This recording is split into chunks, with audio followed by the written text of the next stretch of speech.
Welcome to the Arrington Gavin Show. Real talk, big opinions, and fearless conversations. From the front lines of politics to the latest in pop culture. From breaking sports headlines to the stories that move the world. Nothing's off limits, and nobody's holding back. Arrington Gavin is here to break it down, build it up, and keep it all the way real. So turn it up, lean in, and let's get into it. This is the Arrington Gavin Show.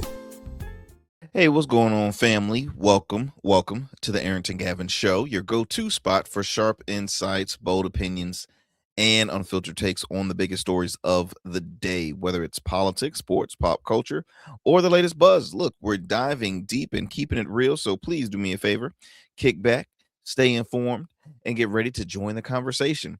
On today's conversation, we're going to discuss the winners and the losers of the recent primaries that was held in North Carolina and Texas, and there was a few other states that had some primary races, but I know as far as the more popular ones that I'll be sharing, that I'll be talking about here on the show, is the one in Texas, because with all the gerrymandering happening in Texas, there's so many folks that could be losing, long time elected officials that could be losing their seats.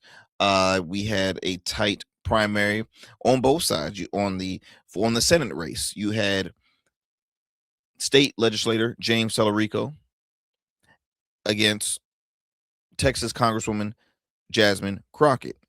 On the Republican side, you had incumbent John Cornyn, you had Attorney General Ken Paxton, and then you also had Texas Congressman Wesley Hunt.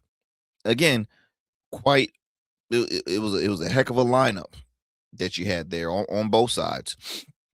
North Carolina had some big races too. We'll talk about that later on the show.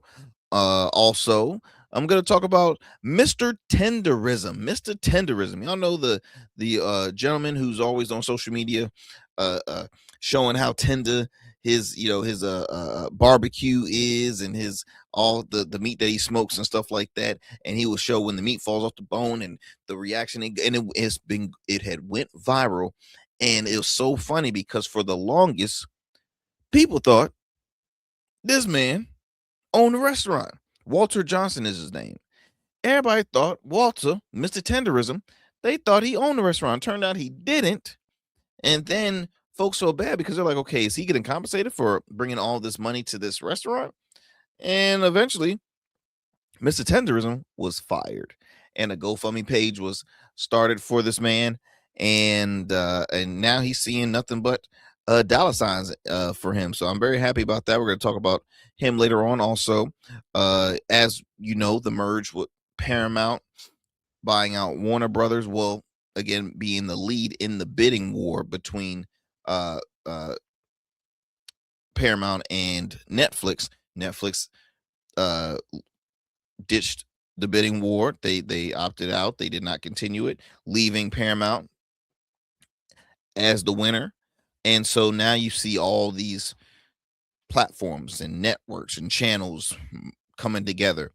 So that being said, HBO Max, which was owned by Warner Brothers, HBO Max and Paramount is looking to merge into one streamer. We'll talk about that. Also, this has been going viral too. Jim Carrey was seen at receiving an award in France, and they're like, "Is that Jim Carrey? Something's different about him. That is not Jim.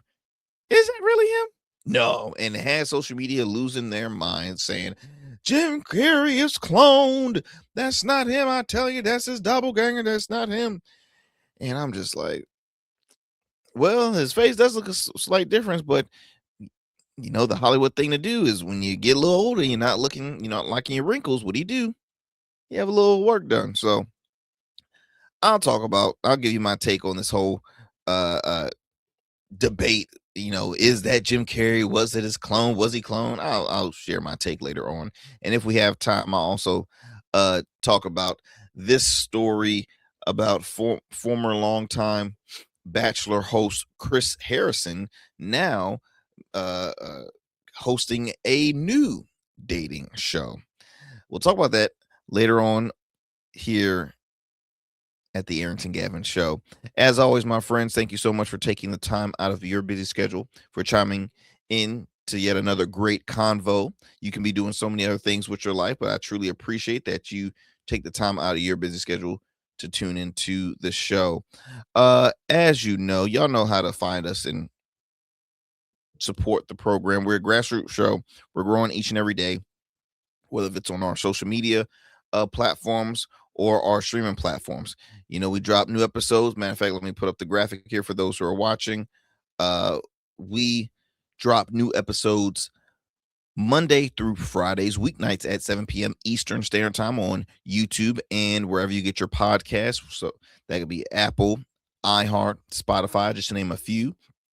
You can also check us out on Goatverse TV. You can check out past episodes of the Arrington Gavin Show on the Goatverse TV app. Download the app. It's free. It's available on the App Store, Google Play Store, Roku, as well as Amazon Fire TV. And then you can also check us out on the radio airwaves. That's right, y'all. Oh, we on radio. And we're proud to be a part of not one, not two, but three radio affiliates. First affiliate, KSHP 1400 AM and 107.1 FM, Las Vegas. You can tune into the Arrington Gavin Show Fridays at 8 p.m. Pacific Time. Again, that's only on KSHP 1400 AM and 107.1 FM, Las Vegas. Then we're going to head over to the Metro Atlanta area to WDJY 99.1 FM, Straight Talk. Weeknights at 11 p.m. Eastern Standard Time. And then lastly, WBOK 1230 a.m. weeknights at 7 p.m. Central Time. So we hope to continue to add more affiliates so we can continue to just grow our audience. Spread the masses. We want to spread great conversation. Look, I'm not here to give you the whole cookie cutter news that you tune into on a national level. Look, we're here and having a conversation, and yeah, I'll keep you posted and keep you in the know of what's happening in our world, whether if it's through the world of sports, entertainment, politics mostly. And so that's what we do here on the show. And we also include great conversations and great interviews. Like our last interview we had, and I don't like using the word interviews. I call them conversations.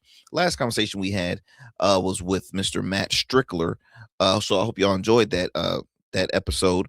Matt Strickler, the current Democratic candidate running for Virginia's 2nd Congressional District. He has a tough primary for him as well.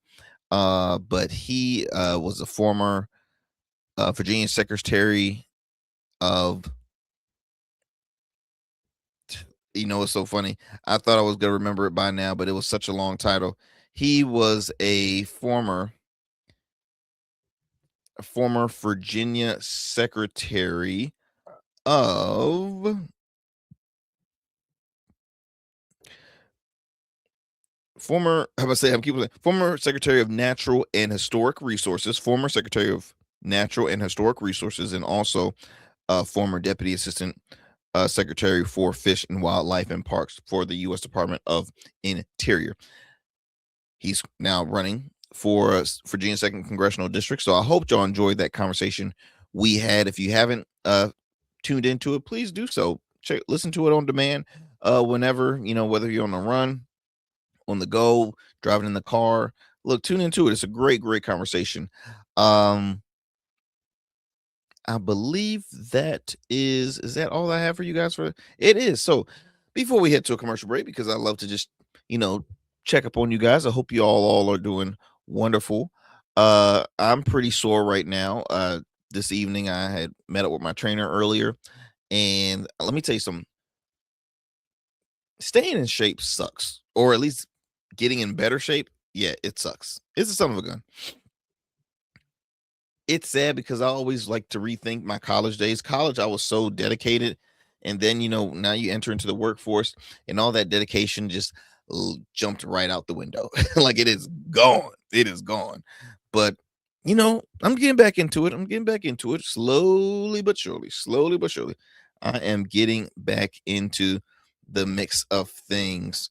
What else is new? I wanted to share with you all.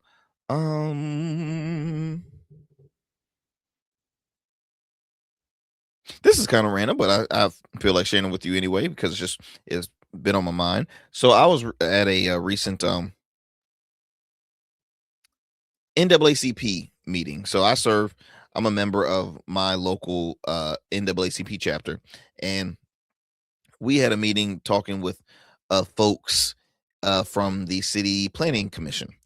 And I'll be honest, it was one of the most boring meetings because, when you're not really interested in wanting to, well, I won't say that, but when you're unaware of what the planning commission does and stuff like that, stuff that comes to you kind of foreign, it's pretty boring. And the planning commission, it's not a fun and sexy thing to do. Like it's quite boring, but it does it is a important thing that you should be aware of uh in your local communities. Um Planning commission is involved with zonings and flooding this and when this is getting built and that. So it's quite important. But one thing that crossed my mind, and I don't know if y'all have ever noticed this in your neighborhoods, but in I'll say in middle class areas and up, what's something that you notice uh that say lower income communities don't have? I'll let you know. Sidewalks. And I'm like, why is that? Because it's extremely sad. Where in sidewalks should be everywhere. No side should, one side should not have sidewalks and the other should no. It should be everywhere. But when I look at lower, underprivileged communities, right? Community neighborhoods that don't have much, that doesn't have a lot of transportation and rely by walking to where they have to go. It's sad that they don't have sidewalks because it makes it more dangerous for them. But yet in well put together areas, oh, they have sidewalks. They have cars. They have everything you can think of. And I bring up this example, y'all, because here in my home city, we have an at-large council. At-large council. We have nine people, nine council, a 9-member council, including your mayor, and it's all at large. So you have a group of council members that live in the same areas. They're going to take care of their neck of the woods. But then you have one part of the city that feels overlooked, forgotten. And if you look at it, judging book by its cover, yeah, they have a point. So it's just I throw this out there, y'all, because it's sometimes the little things that can really have a bigger impact. And just, when you have free time, just drive around your communities, drive around your cities and notice, hey, why does this have that? Why does this have that? Why does this have? And then you're going to want to ask questions. And that's when getting in contact with your local, city elected officials or checking out the different commissions, stuff like that it's important to be aware and to have an understanding on what's the job in intel and why is it important that you all are here. So I just want to put that out there because when I started listening to them, I'm like, wow, I'm bored, but I'm also interested at the same time because they were folks that were asking, good questions. I'm like, wait a minute, this area is one of the less fortunate communities, and they do not have um sidewalks. And it's like, what? So I'm not gonna talk too much because we have to head to a commercial break so we can get started with some of these topics that I shared earlier with you all. So what's gonna happen is we're gonna take a commercial break. My friends, you're listening to the Arrington Gavin Show. Do not go anywhere and do not change that dial. Every man has a story to tell. Your ambitions, your achievements, your legacy. Your suit should reflect that story, crafted precisely, designed for impact, and tailored exclusively for you. We work with only the finest fabrics, luxurious wools, silk, linen, and blends from world-renowned mills in Italy, the UK, and India. These fabrics are the foundation of custom suits that exude elegance and stand the test of time. But a suit isn't just about fabric, it's about fit, and it's about confidence, and it all starts with you. When you work with me, you'll receive a personalized consultation, whether in person or over Zoom. Together, we'll explore your vision and discuss your needs, and we're gonna bring your ideas to life. My journey as a designer includes apprenticing under New York-based designer Clavon Leonard, showcasing collections at New York Fashion Week, Algeria Fashion Week, and the prestigious Baltimore Met Gala.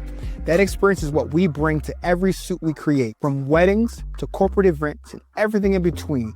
We specialize in crafting one-of-a-kind suits for life's most significant moments. Dapper Luke has been recognized as one of Baltimore's best menswear in 2023, and I was honored to be one of the 10 designers selected for the prestigious Baltimore Met Gala. With over 900 satisfied clients, we proudly serve Virginia Beach and Baltimore, bringing world-class designs to these incredible communities. We don't just make suits, we craft confidence. Your suit will fit your body, your style, and it will tell your story. Book your free online personal consultation today. Visit www.dapperluke.com. 6'10", number 1 pick, 16 seasons, College Player of the Year, All-Rookie Standout. Joe Smith built a career on grit, consistency, and showing up. Greatness isn't just about the game. It's about how you show up every day. Rugged Evolution now offers body care products for every man, because not every man wears a beard, but every man deserves care. Greatness doesn't fade. It evolved. Rugged Evolution Beard Care. Every beard deserves to be legendary, and every man deserves care. What's up, y'all? Welcome now. And we still in traffic. Don't look familiar, do I? Not in this seat. Hey, what's that you listening to? Here to host today. Hey, turn it up. With me? Yeah, that's that new Gold Verse app. I got you. So y'all want to know where the goats are? They're off on the sidelines. Looking for fresh, relevant content wherever you go? What was the name of the app he said? Introducing GoatVerse TV. GoatVerse, that's what it's called. The free streaming app that brings you the best podcasts, current events, and thought-provoking opinions all in one place. Download it now from the Apple Store or Play Store. In Goats, we trust. All right, my friends, welcome back. So before we get going with our topics here, I always gotta keep you guys posted on the latest stuff. And it just came across my feed that another poll. I enjoy reading these polls. Sometimes you can believe it, but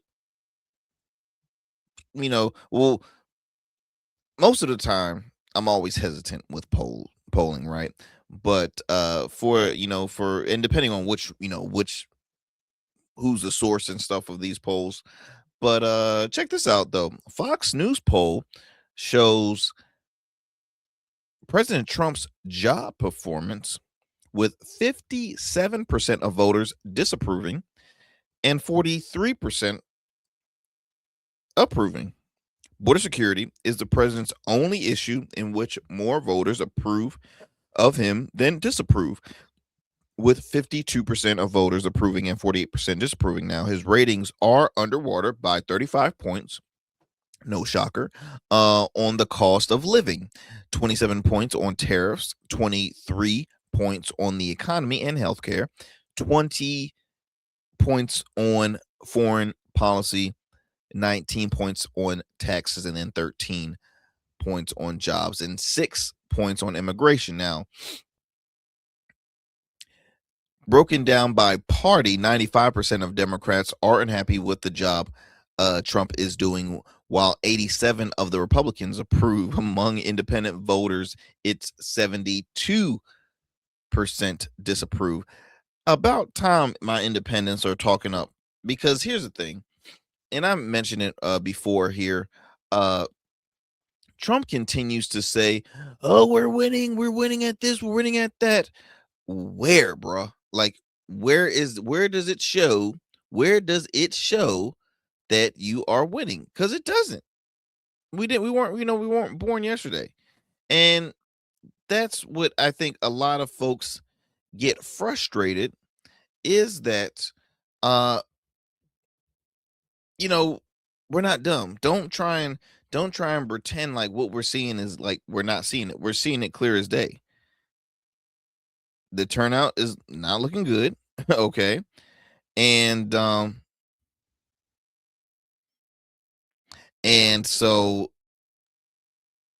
just wanted to give you that info, because I always don't want to take the foot off the gas, if you know what I mean, and think that we are not noticing the numbers.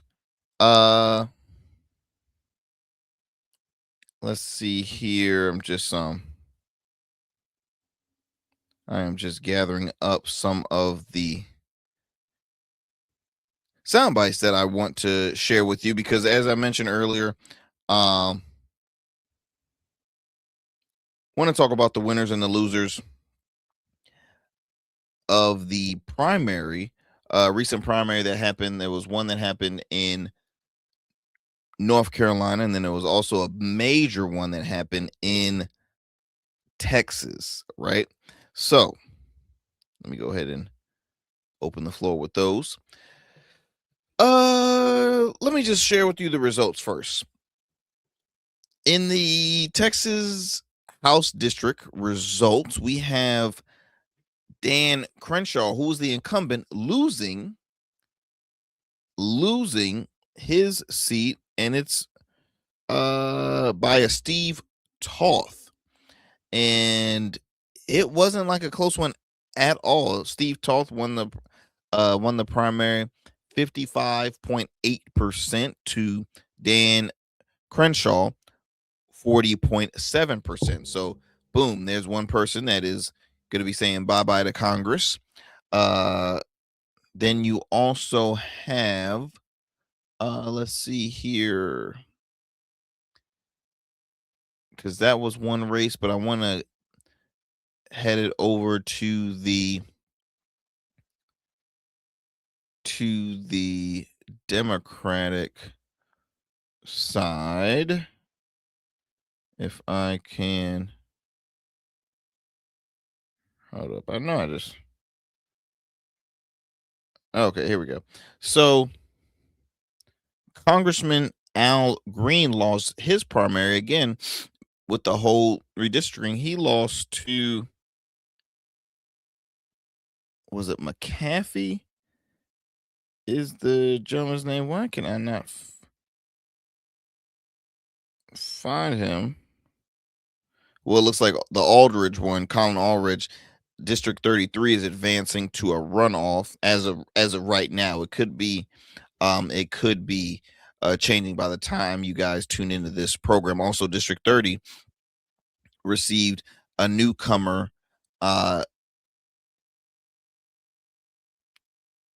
Frederick Haynes. Frederick Haynes is a well-known mega pastor. I mean, he's a well-known minister, but he has a large following in Texas.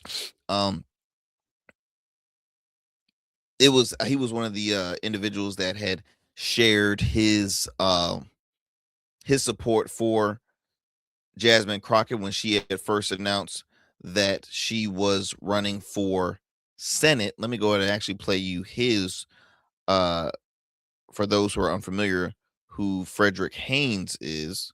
Those in the Black community are very aware of who Frederick Haynes is. All who voted, that means so much, because you voted in one of the most voter suppressed states in the country.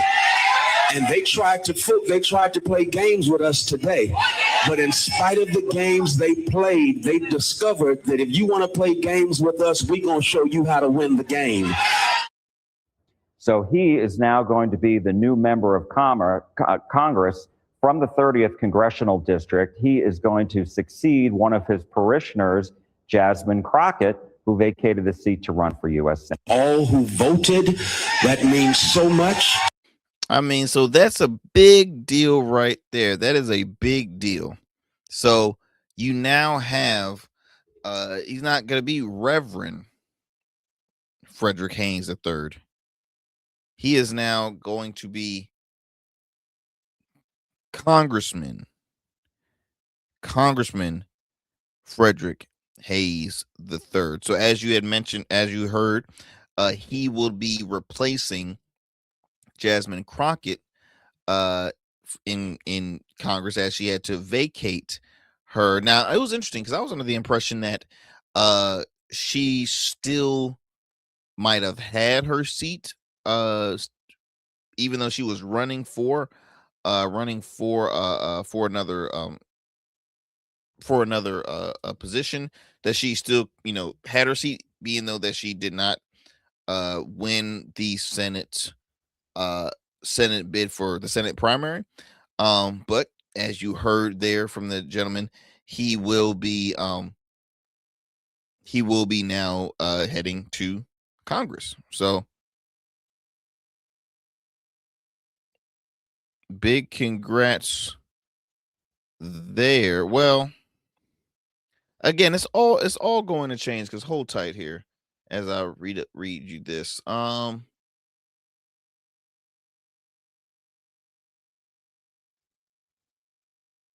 So, okay, so he's won, as I mentioned, the 30th congressional district. If elected in November, Haynes will join a legacy of black pastors to enter Congress, including U.S. Senator Raphael Warnock, former reps Adam Clayton Powell, Floyd Flake, and Emmanuel Cleaver. Now, Haynes, as I mentioned, who happens to be Jasmine Crockett's pastor, dominated the primary contest with over 70%. His total score was 72.6% of the vote, giving the district's Democratic lean.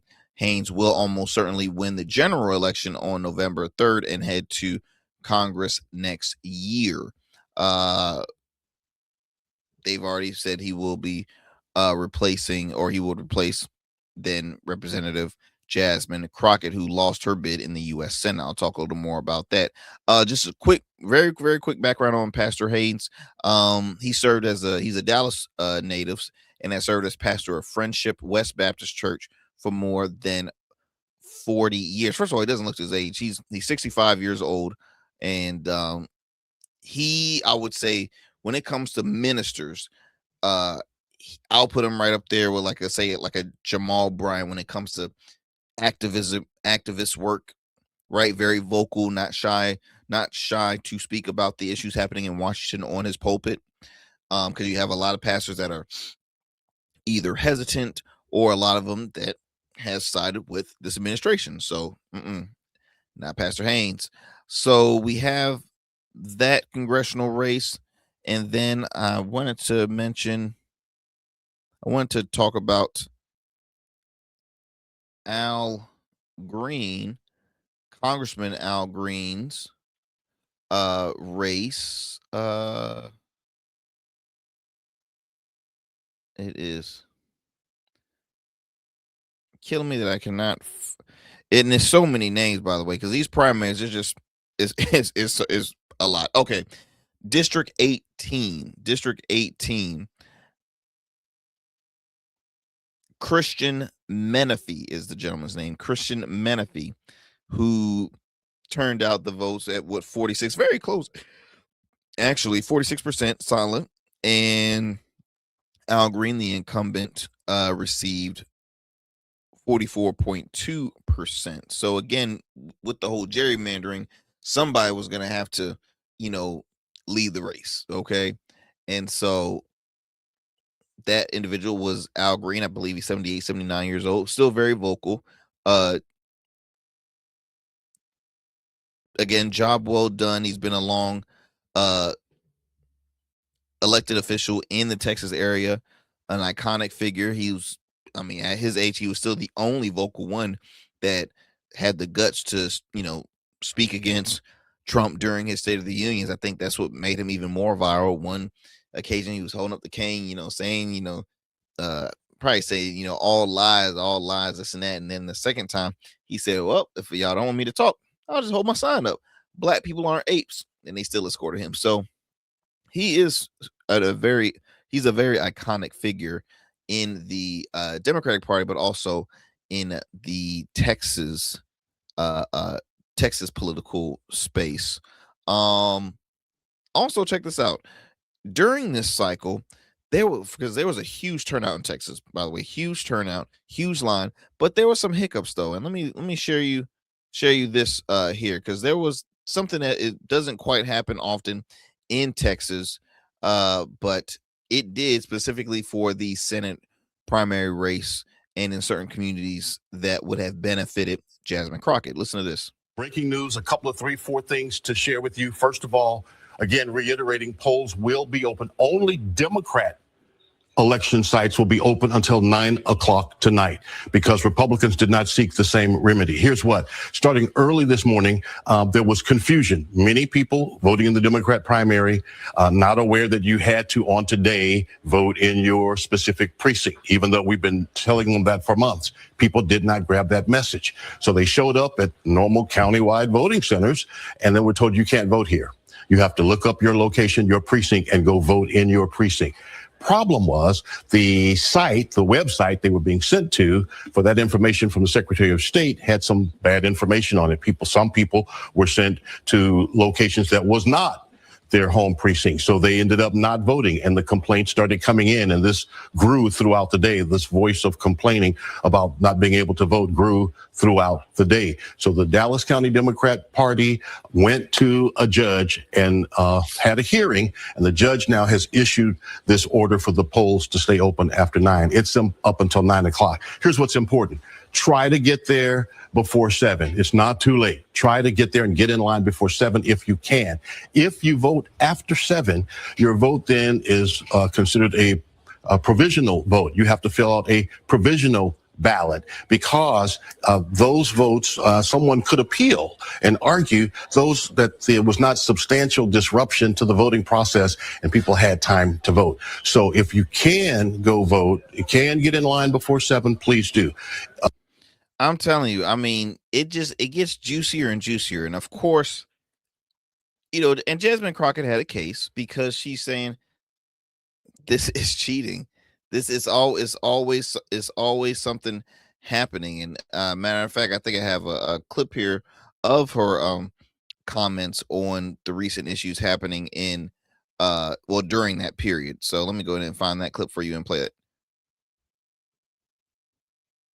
Fred has already stated, we encourage each and every one of you to remain resilient. We cannot allow this type of behavior to be rewarded because so long as they know that they can win, even if it means cheating, then they will continue to do it. So I am asking you, I am begging you to make sure that you go ahead and figure out where it is that you are supposed to vote, stand in line, wait in line. All Red has already stated. And so right there, you already heard her mention, she said the word cheating. Now, I'll be honest. The outcome, the outcome of her Senate race, her primary race, she ended up losing. Congresswoman Jasmine Crockett lost against state legislator James Tellerico. I'm gonna tell you why this is something that didn't shock me at all. For one, strategy. James Tellerico at the time was an unknown state legislator that people weren't too familiar with, but he grew some form of popularity enough to get on the Joe Rogan podcast, the Joe Rogan Experience. Joe Rogan program, his show is based now out of Austin, Texas. James Tellerico is a Democrat. He's a Democrat, but he's not your ordinary Democrat, right? Like he's a Christian man that is for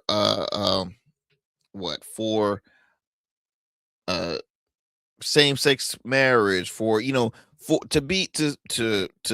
would put him as you moderate maybe, but he also throws in some progressive views in there. So he's interesting. Young guy, not the person that is making his strategy the whole Trump's bad, name calling, Trump's bad. Not saying that was always Jasmine Crockett, because Jasmine Crockett is extremely qualified to hold the Senate position. Extremely qualified. I just think that if I was her, campaign manager, right? Now you already know she would have had a tough uphill battle when it comes to primary with the whole gerrymandering thing, because district changes is happening in Texas. But if you're already in that position in Congress, continue to build that role in Congress, and then push this person who has been seen to bring huge crowds in Trump territory, Trump districts. Okay. What he is doing, he's bringing in Democratic voters and Republican voters and young people. Like he is, in my opinion, I think he is a better pathway to at least where the Democratic Party should be. And then don't get me wrong, Jasmine Crockett is popular because she's not afraid to meet Republicans face to face on their level, because the whole name calling crap, this and the other. But check this out though. Her biggest opponent, her biggest, person she always went toe to toe with, is no longer in Congress. And I'm talking about Marjorie Taylor Greene. So should Jasmine still continue the strategy of, calling out folks, kind of playing like how Trump does? Like, I don't know. And then on top of that, James Tallarico had months, I'm talking months, of campaigning. He was already ahead before Jasmine Crockett came in. And I'll put this out here too. To my knowledge, there hasn't been a black woman U.S. senator in the state of Texas. It's still Texas. And I say that because I knew it was going to still be a harder race for her. But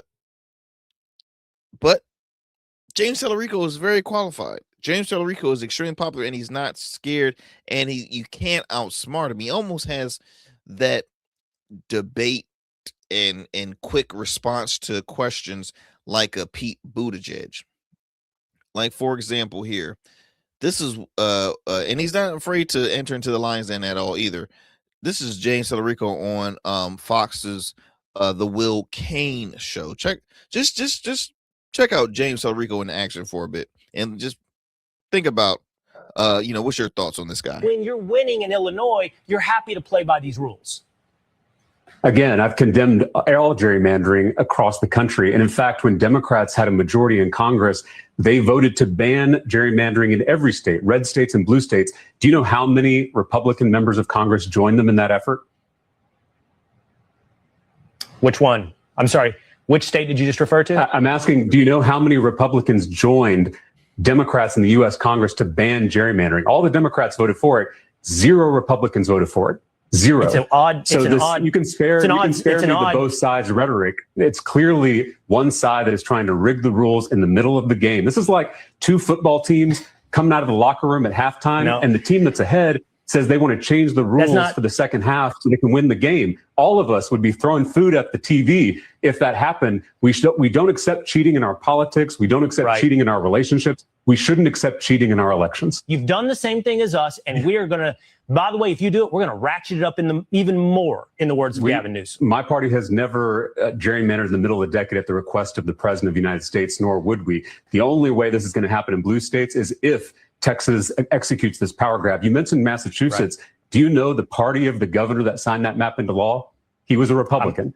It was a Republican governor that signed that map into law. So I just want to be clear with our facts, and I don't want to muddy the waters. All of us, whether we're Democrats, independents, or Republicans, we should stand up to politicians who don't want to face accountability at the ballot box. That's exactly what's happening here. And I asked you, if Republican policies are popular, why do they need to redraw these maps? Why can't they just run on their policies? I'm getting wrapped on time. I'm enjoying this conversation. I want to let it go on, and I apologize. That's such is the nature of cable television. But when you're winning in Illinois, I mean, how can I say that I'm getting my ass beaten on my own show without saying it? Well, they're telling me to wrap up my time here. I'm really loving this conversation, but we're gonna have to go. Like, he clowned Will Cain on. First of all, Will Cain is a personality. Will Cain is, in my opinion, not a sharp, qualified news guy. He is one thing that Fox News has that has worked for them is personalities, right? Most of those cats are not qualified journalists and reporters. Now, as much as I don't agree with him, I would say Sean Hannity is a qualified, reporter and journalist. He just chooses to speak bias and only on one side of things. You've never seen him call out his own party. Never. He would never do that. Brett Baer, qualified. It's probably my only two. Well, there's a few personalities that will pop up from time to time, but I would say is true journalists. It's a young lady that hosts a Sunday, Fox Sunday. I'm blanking on her name, nor do I care. But then you have Jesse Waters, personality. Will Cain, personality. Everybody on the 5 except for Jessica. I mean, Jessica just she don't play no games. But Jesse Gutfeld, I mean, give me a break. Who are these guys? Freaking Laura Ingle. Ugh. Like, just comical.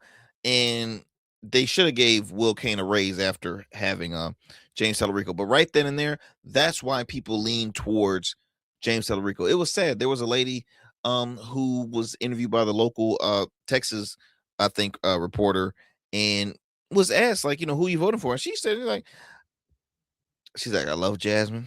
I'm voting for Tallarico. And I really didn't see or hear of a response why, but she was like, it was like she was very emotional of that answer. And I'm just like, so if you really want to see, and I think, and she was a white woman, I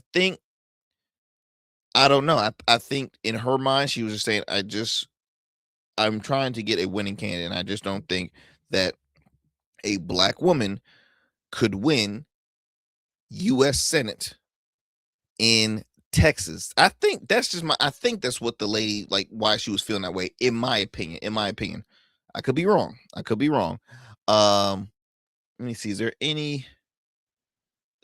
Is there another clip that I wanted to share with you on this one? No, I think I'm good on that one. So now let's move it over to the Republican primary for U.S. Senate. So John Cornyn, who was the incumbent, who has been in office for some years, right? He's been, I think, to Wesley Hunt, congressman out of Texas, he said John Cornyn has been in the position, or at least been an elected official for Texas for 24 years. He's like, it's time for a change.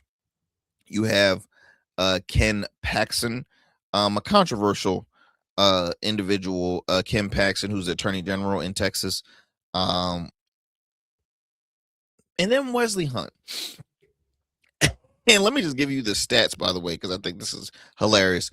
So John Cornyn received 41.9% of the votes.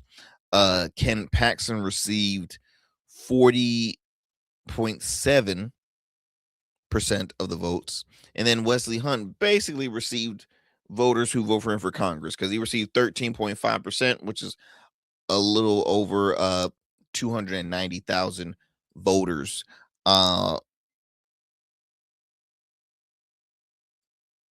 Wesley Hunt is the same person that I don't think I shared the clip how he responded defending Trump after Trump posted a video of Michelle Obama and Barack Obama being depicted as apes. I think I still have the video here. Let me just replay that, and so I can even have a bigger laugh after after seeing this race here. I want to ask about the social media post from President Trump that depicted President Obama and the First Lady as monkeys. Did you find that racist at all? Actually, I watched the entire video, and if you watch the entire video, it was depicting many Democrats in the vein of Lion King, and the fact that they were just going to take one snippet of that and then try to paint a brush and say that all of a sudden President Trump is a racist guy, I think is ridiculous. I think people stopped listening to legacy media a long time ago and stopped trusting that fact. Here's what I know: the president has invited me to travel with him multiple times. He's been nothing but kind to my family. He's been nothing but good to me. He has been nothing but kind to my wife, and even on one campaign stopped in my wife's hometown of Maquoketa, Iowa. Does that sound like somebody who's racist? And last I checked, I've been black for my entire life. What I do is I take how people treat me personally, and I don't really care what people say about them online. I know President Trump, and he's been very good to me. One of your colleagues, Tim Scott, said he found it racist, though. Are you surprised at that? I mean, I thank God that Tim Scott can speak for himself. I have absolutely nothing to say about that. He's a grown man, can speak for himself. He's wrong. And I think we all know that he's wrong at this point. And look, either you believe the president is racist or you believe that he is not. I don't believe he's not. I know he's not. I don't believe he's not. I know he's not. Guess what, Wesley? What I know is that a lot of people did not want you as U.S. Senator for Texas. All that hoopla you were saying, it's time for some new change. If you see that we have young generation of leaders, you got a young vice president, you have a young secretary of state, and now you have myself, it's time for the change. And I'll be honest, realistically, Wesley Hunt would have been, I think, a great image for the future of the Republican Party in Texas, and really just the future of the Republican Party in general. Man is I think a West Point grad, served in the military, holds multiple master's degree, I believe 2 or 3, comes from a family of extremely successful, educated individual. Like, on paper, sharp as a tech, and you hear his confidence in when he talks. He's not a hesitant, let me think about this. No, he's very straightforward, just like that. That I'll give him credit, but he sounds like a fool when you say, last time I remember, I've been black all my life. And the question is he ready? I know he's not, because first of all, he's treated me for respect. He went to my wife's hometown, this and that and that and this, and I'm just like,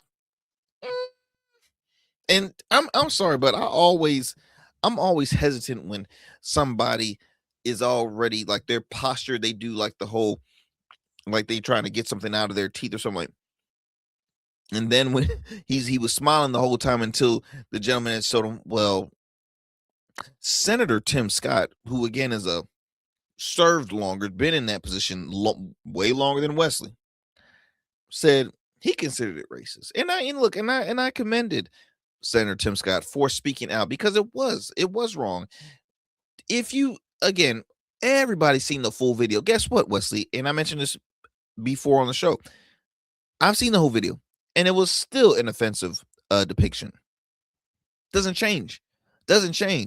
We've all seen Lion King. I don't remember no apes. Do you remember apes in Lion King? I don't remember no apes. They had all the animals literally in the jungle except for apes. So I ain't seen no apes.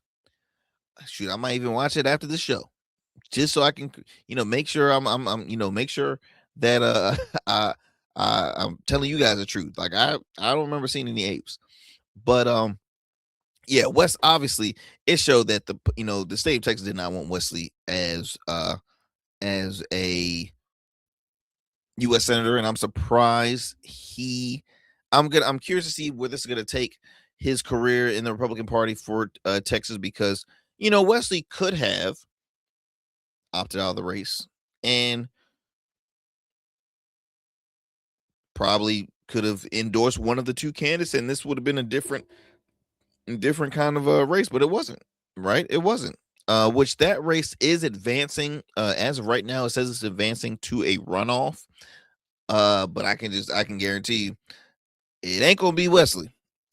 No way in hell it's gonna be Wesley. So that, my friends, is just the little information I have in regards to those primaries that happen in Texas. Now, real quick, in North Carolina, I'll just read this to you real quick here. So Roy Cooper, former governor Roy Cooper, won the Democratic primaries for senator in North Carolina, and Michael Whately, who was a former RNC chair, won the Republican primary for the U.S. Senate in North Carolina. Now, the interesting thing is, and not only consider it interesting, but one thing I've noticed in North Carolina is North Carolina has no key Republican candidate, like, at all. Remember the gentleman who was a former, oh my goodness, what was his name? Former, I believe, lieutenant governor. Oh man, he ran for governor in the last race. What was his name? He was, man, you talking about berserk.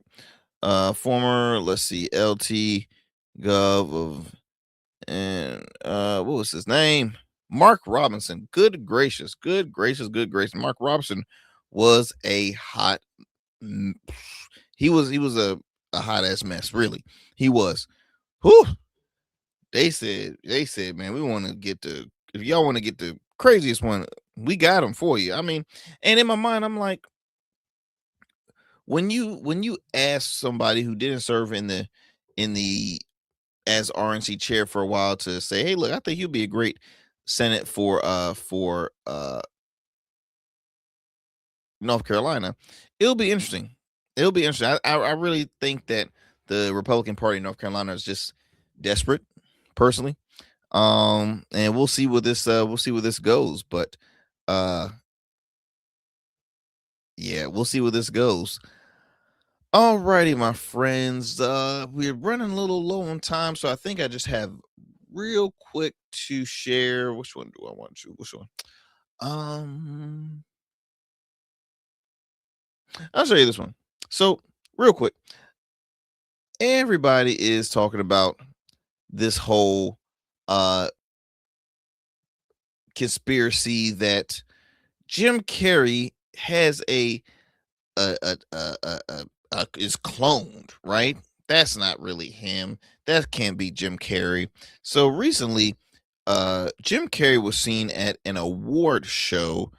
He was receiving an honor in France at the 2026 César Awards in Paris. Okay, it was Paris. And he was accepting the Lifetime Achievement Award. I don't speak any French, so I'm just, gonna guess this out. It was the César d'Honneur. Yeah, you like that. Anyway, Carey delivers an acceptance speech in French, and according to E! News, honored his family, his daughter Jane, and his girlfriend Minya. I'm not going to read this whole quote because it's not important. Jim Carrey, huge fan, extremely popular. Most of his movies, I'm a fan of. Mask, Cable Guy, both the Ace Ventura Pet Detectives. I mean, everything Jim Carrey has touched has really is turned to gold. And before even his acting days, he was on Living Color and he did improv. And for one, I just realized something. I didn't know Jim Carrey was Canadian. I didn't know he was. I did not know he was from Canada. But everybody's talking about his appearance. Like, ooh, he looks so different. And I will say he definitely, because it raised eyebrows for me, because when I had there was a clip that it was a clip from the Stephen Colbert show, and it showed Jim Carrey celebrating Mardi Gras on the show, and it could have been maybe an old clip. I didn't pay attention at the date of it, but it showed Jim Carrey having a good time jamming, was having a good time. So they show him there, and then they show Jim Carrey at this award show. I'm like, he does look slightly different, slightly fuller in the face and longer hair, and I'm just like, I was a little, but then the internet goes crazy. I'm like, is that really Jim Carrey? That doesn't look like him. And for the longest, I'm like, if it did, he looked, again, his face looked mighty swollen now. Jim Carrey is well in his 60s probably by now. Here's my theory. It was definitely Jim Carrey. So this whole, questions of was he cloned and all that stuff, just stop it, y'all. Please just stop it.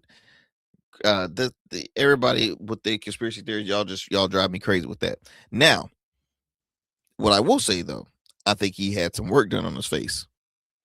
Who wouldn't? When you get a certain age and you got some wrinkles going on, hey, why not get a little fullness here, get a little fillers and stuff like that? I think I'm pretty sure that's what happened, because his face looked it looked very swollen. That's all I'll say. It looked very swollen. But no doubt in my mind that I think that he was a clone. I'm not buying into any of that mess. Let me tell you something. I'll be honest. Don't believe that people can get cloned. Don't believe in aliens. Oh, did I say that? Probably losing a lot of supporters here who's into UFOs and stuff like that. And y'all can prove me wrong. Prove me wrong. But I'm gonna just say right now, don't believe him. What else? What else?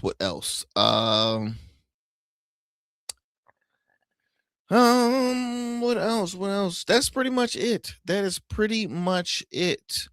So yeah, that's all I got for you. But do me a favor, because we're coming to a close and didn't have the chance to discuss a couple of other stories, or a few other stories. So we'll share that on the next, maybe not the next one, because on the next show we're going to be welcoming my good buddy, former Republican delegate, AC Cardoza, Virginia, former Virginia state delegate. AC Cardoza will be on the show. We're going to be discussing all the just questions in regards to, why did the Republican Party lose so bad during the election cycle last November, and like, what do they need to do to, I don't know, maybe turn around in the midterms, because they're not doing so good during this midterm cycle. A lot of the special elections that has been occurring has been going to Democrats, and Democrats have been winning in Trump districts. So that being said, what's the strategy, right? What's the deal? And we're gonna talk about that. And also, of course, being that he's a Black Republican, I always enjoy, just wanting to hear his take on, again, being a Black Republican. Is it difficult still in 2026 being a Black Republican? And so we're gonna have a great conversation. So be sure to chime into the show for that. My friends, excuse me, as always, thank you so much for sticking with us here on the Arrington Gavin Show. I hope you enjoyed the convo. Be sure to follow us on all social media platforms. Check out our website, www.theagshow.com. You can email me, reach out to us through our website if you want to hear more in regards to this discussion topic or that one. Let me know. I want to stay connected with you all, the listeners, the viewers, and just see what's going on. All right, until next time, my friends, stay safe out there. Peace and blessings. I will talk to you soon. I'm out.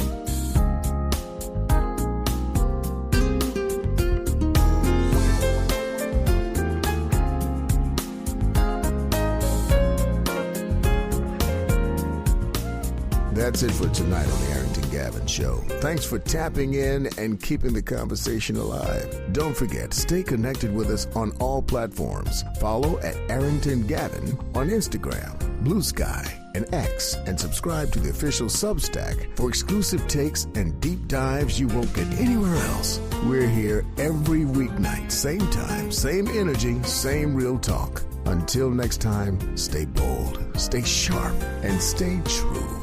That's what we do on the Arrington Gavin Show. Peace.